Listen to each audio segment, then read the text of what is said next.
ہم باصفینا محمد، ہمارے رب نے ہمارے اوپر احسان کیا کہ ہمیں حضور عطا کیے. اسی کا ترجمہ ہے فضل رب العلا، اور کیا چاہیے، مل گئے مصطفیٰ اور کیا چاہیے. اسی کا مفہوم ہے اور اسی کا یہ ترجمہ ہے. تو محبت والے ہر دور میں آقا کا ذکر کرتے رہے ہیں اور یہ ان کے لیے محبوب رہا ہے. حضور علیہ الصلوۃ والسلام کی صورت میں ہمارے اوپر اللہ کا جو احسان ہوا ہے، ایک شب کا یا ایک دن کا یا ایک دوپہر یا ایک صبح کا محفل میلاد کیا، ساری زندگی بھی محفل میلاد میں گزار دیں، حق کے شکر پھر بھی ادا نہ ہو. انسان اپنی تاریخ تو دیکھے کہ کتنی شرمناک اور کتنی دردناک تاریخ ہے. کیا اس انسان نے اجرام فلکیہ کو، مظاہر فطرت کو، بہتے گرتے پانیوں کو، حتیٰ کہ حشرات الارض کو اپنا معبود نہیں جانا؟ اس نے جڑی بوٹیوں کو اپنا خدا نہیں سمجھا، درختوں کے چرنوں میں پیشانی نہیں رکھی، اپنے ہاتھوں سے مٹی اور پتھر کے بت تراش کر کے ان کی پوجا نہیں کرتا رہا. انسان کی رسوائی کا عالم یہ ہے کہ جس چیز کو بھی زور آور دیکھتا ہے تو اس کے سامنے پیشانی رکھ دیتا ہے. اسے اپنے آپ کا احساس ہی نہیں، اپنی خودی کا تعقل ہی نہیں ہے کہ میں کیا ہوں. اور جو شخص اپنے آپ سے بھی آگاہ نہ ہو، اس سے بھی کوئی گرا ہوا شخص ہو سکتا ہے. اقبال نے کہا تھا اپنے من میں ڈوب کر پا جا سراغ زندگی، میرا نہیں بنتا تو نہ بن، اپنا تو بن. یہ تو اپنا بھی نہیں تھا، اسی لیے تو پوچھ رہا ہے کبھی درختوں کو. 22ویں گریڈ کا آفیسر ہو اور درجہ چہارم کے ملازم کو سلوٹ مارتا پھرے تو لوگ کہیں گے کہ اس کا دماغ تو ٹھیک ہے. وَلَقَدْ كَرَّمْنَا بنی آدمہ کا تاج سر پہ رکھا ہوا ہے، اشرف المخلوقات ہے، اور اس انسان نے گراوٹ کی حد کر دی. سانپوں اور بچھوؤں، حتیٰ کہ مچھلی پکڑنے کے لیے کانٹے کے ساتھ جو کیچوے لگائے جاتے ہیں، یہ بھی اس کے معبود رہ چکے ہیں. اس سے بڑھ کر بھی ذلت کا کوئی مرتبہ ہو سکتا ہے؟ جو چیزیں اس کی خدمت، ضرورت اور کفالت کے لیے پیدا کی گئی ہیں، یہ ان کو اپنا معبود سمجھتا رہا. درخت اس لیے پیدا کیے گئے کہ اسے چھاؤں فراہم کریں، اس کے ایندھن کے کام آئیں، اس کو آکسیجن دیں، اس کو پھل دیں، اس کو پھول دیں، اس کے ذوق نظارہ کی تسکین کریں. لیکن یہ ان کو اپنا معبود سمجھتا رہا. جانور اس کی سواری کے لیے، بار برداری کے لیے، اس کے دودھ اور گوشت کی ضروریات کی کفالت کے لیے پیدا کی گئے، یہ ان کو اپنا معبود سمجھ رہا ہے. یہ چاند، سورج، ستارے، اجرام فلکیہ اس کی راہوں میں روشنی اجالنے کے لیے پیدا کیے گئے، یہ ان کو اپنا معبود سمجھ رہا ہے. جڑی بوٹیاں اور حشرات الارض، ان کی حیثیت کیا ہے انسان کے مقابلے میں، لیکن یہ ان کو اپنا معبود سمجھتا رہا ہے. یہ انسان کی گراوٹ ہے، اپنے ہاتھوں سے مٹی کے، پتھر کے اور دیگر چیزوں کے بت تراش کر کے پھر ان کے سامنے پیشانی رکھ دیتا ہے. اس کی عقل، اس کا فہم، اس کا شعور اسے کوئی فیصلہ نہیں دیتا کہ یہ مٹی کے بنے ہوئے مادو جو میں اپنے ہاتھوں سے تراش کر کے اپنے سامنے رکھیں، یہ میری حاجت کیا کریں گے؟ پاؤں کی ٹھوکر سے اگر انہیں کوئی گرا دے تو یہ خود اٹھنے کی سکت نہیں رکھتے ہیں، تو یہ میری تقدیر کے وارث کیسے ہو سکتے ہیں؟ یہ انسان کی گراوٹ نہیں ہے. تو اور کیا؟ ایمان لانے کے بعد ایک صحابی حضور کی خدمت میں حاضر ہوتا ہے اور زمانہ جاہلیت کی کہانی چھیڑتا ہے. کہتا ہے حضور میں نے ایک سفر پہ جانا تھا، میں نے پتھر کا بت تو آپ اپنے ساتھ رکھنے سے رہا، کیونکہ سامان کا بوجھ بھی ہے اور پھر خدا کا بوجھ بھی ساتھ اٹھاؤں، تو میں نے آٹا گوندھ کر کے اس کا ایک بت تیار کیا اور اس کو دھوپ میں خشک رکھنے کے لیے، خشک کرنے کے لیے چھوڑ دیا. یہ کیسا خدا ہے جو سوکھ رہا ہے؟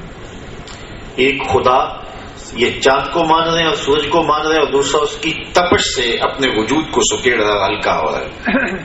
آج کل یہ چائنا والے ہر شے بنا رہے ہیں، تو انڈیا کے خدا بھی آج کل چائنا بنا رہا ہے. اور حال یہ ہے کہ اتنے سستے خدا دے رہے ہیں ان کو کہ جو بچے اسکول جاتے ہیں وہ بستے میں، راستے میں جو خرچی کے پیسے ملتے ہیں اس کے بت خرید لیتے ہیں اور وہ بستے میں ڈال لیتے ہیں، چلو تفریح کے وقت پوجا ہی کریں گے.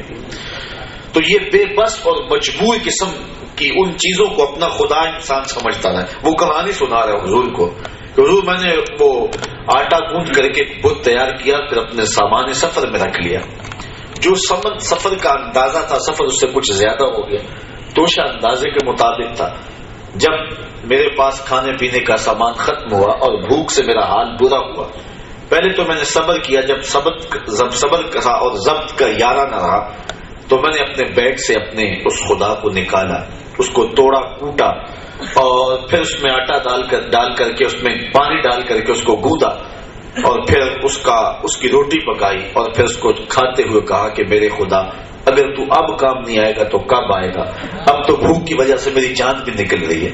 اب وہ بے بس، وہ مجبور کہ جن کو ان کا پجاری دانتوں تلے رکھ کے پیس کے چبا کے اپنے تاریک معدے میں ڈال دے اور پھر ہضم کے بعد انہیں گندگی کے ڈھیر میں پھینکنے چلا جائے، وہ بت جن کو پوجا جا رہا ہے، وہ بے بس بت، ان کا وہ جھوٹا بت تو شرم کر، جو اپنے دکھ کی پپتا بھی نہ سنا سکے، اپنے درد کی کہانی بھی نہ کہہ سکے۔ انسان کی گراوٹ کا عالم یہ ہے کہ وہ مجبور اور وہ مٹی اور پتھر اور آٹے اور دیگر دھاتوں کے بنے ہوئے بت اس کے معبود رہے ہیں۔ یہ کون آیا جس نے بتوں کے چرنوں سے پیشانی اٹھا کے مالک کی دہلیز پہ رکھی؟ زندگی کا بانپن اور شعور انسان کو کس نے دیا؟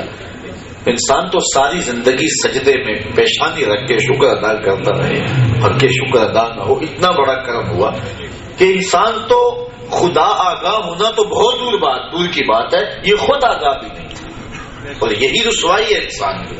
اب حضور کے دامن سے وابستگی ملی تو شعور آیا، اب اسی انسان کے تیور بدلے۔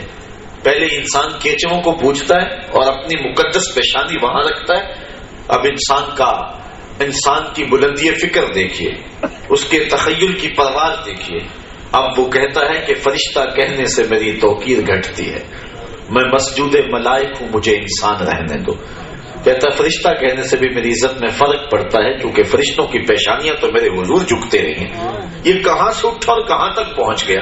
اور اگر اقبال کا لہجہ ادھار ہو تو اقبال نے کہا تھا کہ بے خبر تو جوہر آئینہ ایام ہے، تو زمانے میں خدا کا آخری پیغام ہے، کانپتا ہے دل تیرا اندیشہ طوفان سے کیا، نا خدا تو، بحر تو، کشتی بھی تو، ساحل بھی تو، دیکھ آ کر کوچائے جا کے گرے پاں میں کبھی، کیس تو، لیلا بھی تو، منزل بھی تو، حاصل بھی تو، آہ کس کی جستجو آوارہ رکھتی ہے تجھے، راہ تو، راہ رو بھی تو، راہبر بھی تو، منزل بھی تو، وائے ناکامی کے تو محتاج ساکی ہو گیا، میں بھی تو، مینا بھی تو، مستی بھی تو، حاصل بھی تو، بے خبر تو جوہر آئینہ ایام ہے، تو زمانے میں خدا کا آخری پیغام۔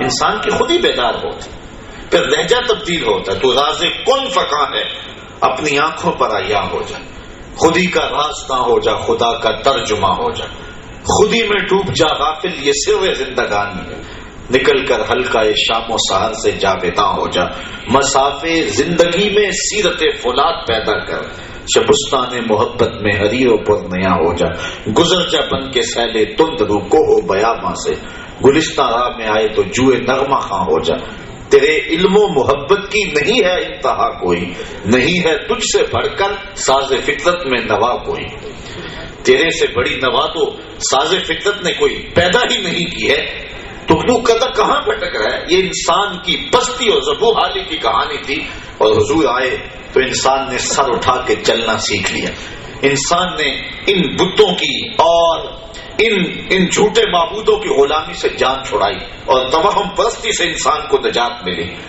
یہ چاند سورج ستاروں اور اجرام فلکیہ کو پوچھتا تھا، حضور آئے نا، حضور نے اشارہ کیا اور چاند ٹکڑے ہو کے قدموں میں آیا، کہا میاں اسے پوچھتا ہے، یہ دیکھ یہ تو انگلیوں کے اشاروں پہ رکھا ہوا ہے، اس سورج کو پوچھتا ہے، یہ دیکھ ہاتھ اٹھتے ہیں اور صحبا کے مقام پہ واپس پلٹ کے اصل کے وقت پہ آیا کہ نہیں آیا، اچھا اس درخت کو میں نہیں کہتا، تو جا کے کہہ دے تجھے اللہ کا رسول بلانا، درخت آیا کہ نہ آیا، اس نے قدموں میں سلامی دی کہ نہ دی، درختوں نے کلمہ پڑھا کہ نہ پڑھا، کنکروں نے گواہی دی کہ نہ دی، اور سکیاں کھجوراں اگا جانتا ہے، اور پتھراں نو کلمے پڑھا جانتا ہے، قطرے کو سمندر ذرے کو ستارہ کرتے ہیں، کونین کو خم آ جاتا ہے جب زلف سوارا کرتے ہیں، زمانے کو ایک بھانک پن دیا اور زمانے کو ایک عروج دیا اور گروہوں کو اٹھایا اور اٹھا کر کے اوج سریا تک پہنچایا۔ اب وہی انسان میں کہتا ہوا نظر آتا ہے کہ ستاروں سے آگے جہاں اور بھی ہیں،